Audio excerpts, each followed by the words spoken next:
बावबाय आरो लोगोसे गोजोननाय बावबाय। बे जोंनि खौसेथि बर' सुबुं आफादनि जों मोनसे दिन्थिफुंसालि लुनो थाखाय थियारि खालामदों। बे थियारि खालामनायनि बुब्लियावनो जों दिनै डिसेम्बर दाननि दिनै 29 अक्ट' समबार साननि फुंबिलि समाव दिन्थिफुंसालिनि गाहाय खुन्थिया गायसननाय बे हाबाफारिखौ जों बयनिबो हेफाजाबजों गायसननो थाखाय लानाय जादोंमोन।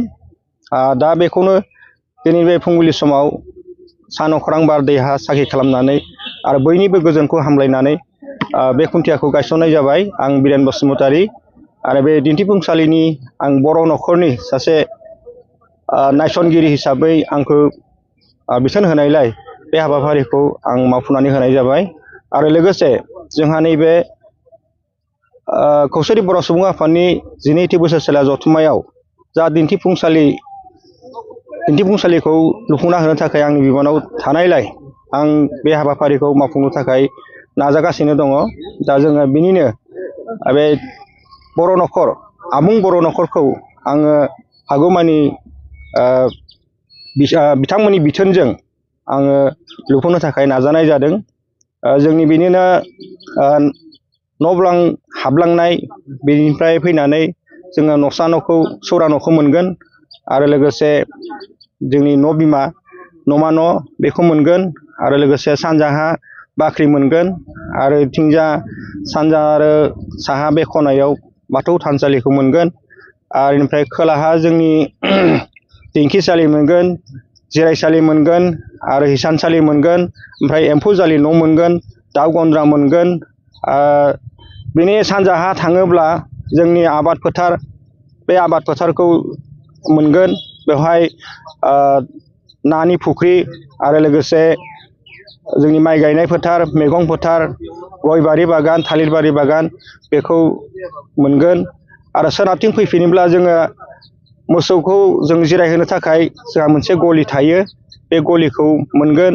आरो लोगोसे बिसोरनिनो आदार बायदियै जों आबाद मावनानै मोनजानाय जायखौ जोङो जिगाब एबा माइ नारा होननानै बुङो, बे माइहुंखौ गलि सेरावनो मोनगोन। आरो लोगोसे जोङो मैगं थाइगं मावनानै जायो बायदियै जोंनो सानफ्रोमबो बे जोंनो गोनां जायो बायदियै जोङो सोनाबहा गलि सेराव हासारखौ होनो हानाय बायदियैनो जों बेखौ लाव सां जोगोनार जालि लाव जालिनि बे सांखौ जोङो दोनथ'दों। आरो साहा खनाथिंजा जोंहा दैखर दङ बयनिबो थाखाय। बे न'खरा दुगैनो, खिनायनि, हासुनायनि लोगोसे बासन बर्तन एबा जोंनि आइजें आइला सुनायनि थाखाय दैखर मोनसे इयाव थागोन। आरो लोगोसे बिनि सेरावनो जोंहा दुगैसालि, हासुसालि आरो लोगोसे खिखरसालि थागोन। आरो बेनिफ्राय जोंनि बेनि सेरावनो जोंहा मोनसे नियम दङ, नेमखान्थि बायदियै दुगैखां लोबखां जोंनि बे लामनाय बे हाबाफारिया दान्दाया थायो। दा बिनि गासैबो हाबाफारिखौ मावफुंनो थाखाय नाजानाय जादों। दा सोरनिबा मेगनाव गोग्लैयोबा बिथांमोना जुदि आंखौ परामर्श एबा बिथोन होयोब्ला जों मावफुंनायाव नाजाबाय थागोन, बेखौ मिजिंथिनानै नोंथांमोननिफ्राय आं बिदाय लाबाय।